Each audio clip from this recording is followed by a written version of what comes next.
చాలామందికి cocoa fruit అంటే ఏంటో కూడా తెలియదు. ఇంకా ఆ మాటకొస్తే డైరీ మిల్క్ ఒకటి, 5 స్టార్ ఒకటి, ఈ చాక్లెట్స్ దీని నుంచి రెడీ అవుతున్నాయి అన్న విషయం కూడా చాలామందికి తెలియదు. నేను యూట్యూబ్లో వీడియోస్ పెట్టినప్పటి నుంచి కూడా చాలామంది అయితే నన్ను ఈ సీడ్స్ ఒకటి, ఫ్రూట్ ఒకటి అని చెప్పేసి 2 కేజెస్ కింద, లేదా ఫ్రూట్స్ ఏమో ఒక 10 ఫ్రూట్స్ కింద సెండ్ చేయమని అయితే చాలామంది అడిగేవాళ్ళు. నేనైతే ఒక 2 ఇయర్స్ బ్యాక్ అనుకుంటా వైజాగ్ అయితే పంపించాను. వైజాగ్ ఒకటి, హైదరాబాద్ ఒకటి పంపించాను.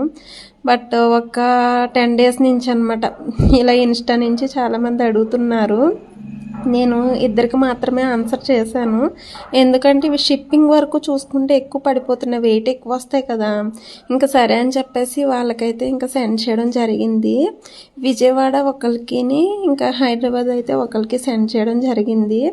నేను ఫ్రూట్ వరకు అయితే అమౌంట్కి ఆశపడలేదు. ఇంకా సీడ్స్కి అయితే అమౌంట్ తీసుకున్నాను. per kg 400 వరకు అయితే మాత్రం వాళ్ళే పే చేశారు. ఇంకా నేను ఓన్లీ ఫ్రూట్ అండ్ సీడ్స్ అయితే సెండ్ చేయడం జరిగింది. నిన్న డిటిటీసీ చేశాను.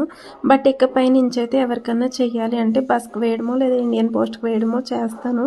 వీడియో నచ్చితే ఒక చిన్న లైక్ అయితే చేయండి. ఉంటాను మరి, బాయ్.